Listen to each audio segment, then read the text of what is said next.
No, not at Let's all. talk to a man who knows an awful lot about it. Pete Cohen is one of the premier minds when it comes to sports psychology, right? He certainly is in many ways probably the best person to tell us about why Absolutely. Andy Murray is incapable of winning Queens, and not winning Queens, but going out so early that in fact this is going to affect his Wimbledon performance as well. Yes. Pete, a very good morning to you. Welcome.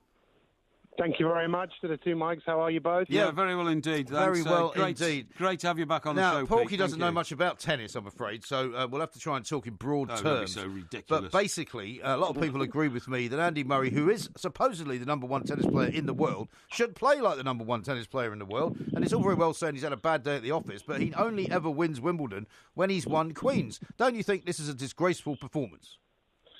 Well, I'm not going to slander him, but what I will say is that something really weird happens sometimes where people reach their goal. I don't know whether his goal was to win a major championship or to be world number one, but this seems to happen a lot. When teams or individuals win something that they set their hearts and minds to, they then find it really hard to set goals. It's almost like there's a part of their brain that shuts down. Yes. But you can see this happen with teams. It happened with England rugby team. It's happened with the England cricket team. It's happened with many people, individuals. I remember Vijay Singh, he became that world number one. Yeah. And then all of a sudden, you just kind of disappear from your previous form. It happens with boxers a lot, Pete, because they have to work so hard to get to the peak of fitness, and once they've achieved a title, they think, God, is it worth getting out of bed at 4 a.m? Yeah, I mean, if you look at, probably the best team of all time, New Zealand rugby team, 82% win ratio.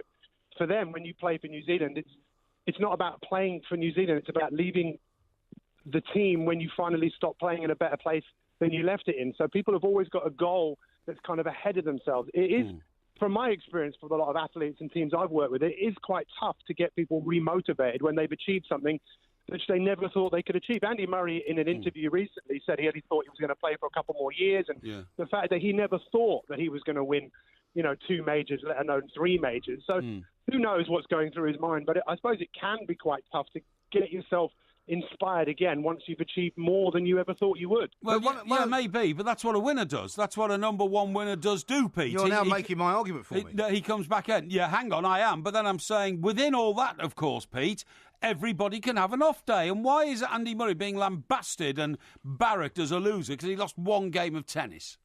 Well, I think that's part of the society that we live in. We love to bring people, pull them up when they do something well, and find any opportunity to kind of have a go at someone when they haven't performed, the way that maybe we all expect them to. So look, there's always 2 sides to an argument. That's why you've got 2 mics, right? So one of the reasons, well, Pete, that's a very, very well pointed out fact. One of the reasons that I get so irritated with Andy Murray, and I think a lot of people do as well, is that whenever, say, for example, Novak Djokovic gets knocked out early from the French Open, or when Rafa Nadal gets knocked out early from Wimbledon, as he did last year, and wherever Roger Federer gets knocked out of a German tournament, it's normally because the opposition suddenly raises themselves up to such a point where you go, they'll never play that well again. With Andy Murray, whenever he crashes out of tournaments, it's generally because he seems unprepared. He's hitting balls out all the time. It's his own unforced errors that mean that he ends up losing the game.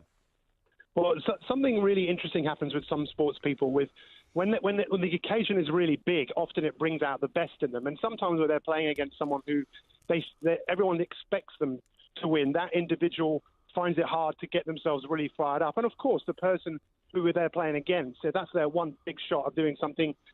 It's all mind games, isn't it? I mean, I was talking to some athletes recently, and they were all saying that they reckon sport is 90% in the mind. And the mind is something that has to be worked on like any particular muscle. Yeah. And I would imagine that Andy now, he probably needs to change his focus a little bit of what is his next step of him becoming, a true great player. Yeah, maybe you're right. Now, Pete, the thing is, Andy Murray, and I have to say, our colleagues in Fleet Street this morning make no recognition of this at all, is in fact a Knight of the Realm. He was given a knighthood last Christmas, and that must have weighed very heavily upon him. Do you not think it was foolish to imbue a man with a title which makes him so special in society, as well as a great tennis player, with all the additional pressures that would bring to him trying to pursue his career as an athlete?